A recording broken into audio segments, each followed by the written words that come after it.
Former US President Barack Obama delivers a warning about the fragility of democracy and challenges citizens to defend their freedoms. Watch his powerful speech.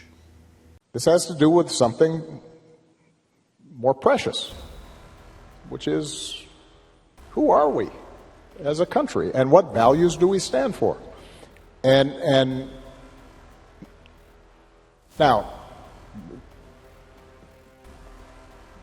this is not just an abstraction, and I think this is one of the challenges that we have. And I saw this even before the last election. I think people tend to think, democracy, rule of law, independent judiciary, freedom of the press, that's all abstract stuff because it's not affecting the price of eggs. Well, you know what? It's about to affect the price of eggs.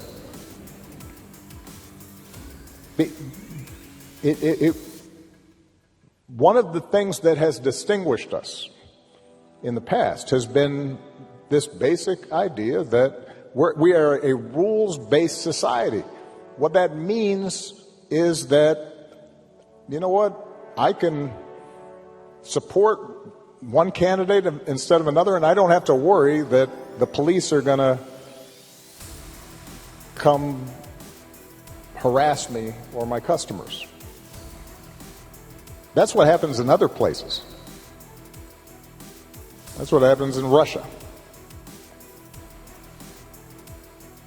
You know, we take for granted the idea that we don't have to pay bribes or hire somebody's cousin in order to get a business permit.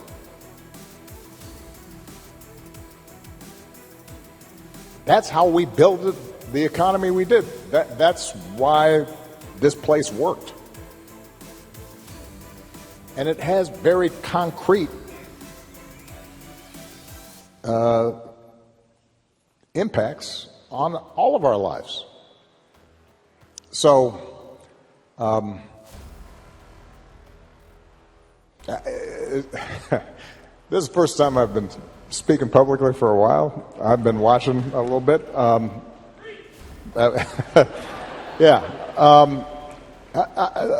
Let me just close this portion of my remarks by saying it is up to all of us to fix this. It's not going to be because somebody comes and saves you. The most important office in this democracy is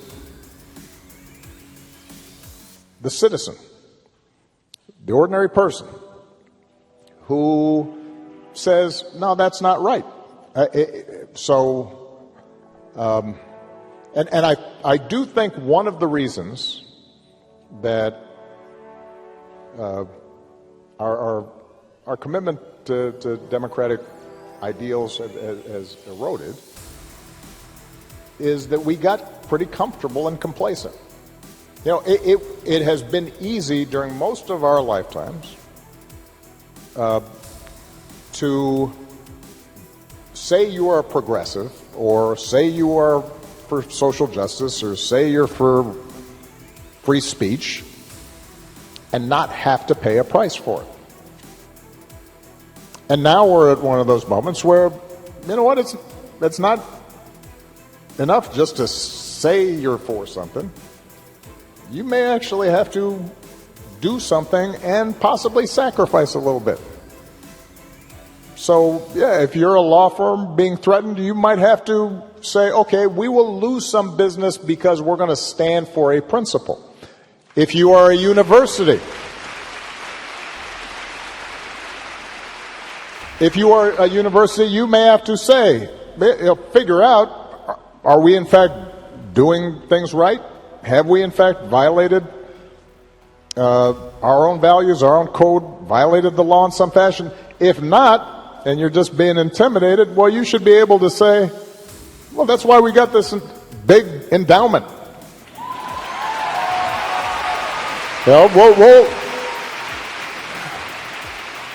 We'll stand up for what we believe in, and then we'll pay our researchers for a while.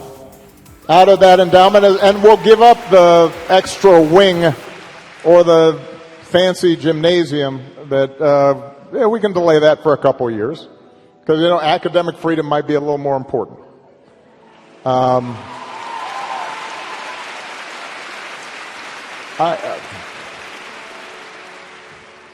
For most of human history, and to this day in most of places in the world, there is a cost to challenging the powers that be, particularly if they're abusing that power.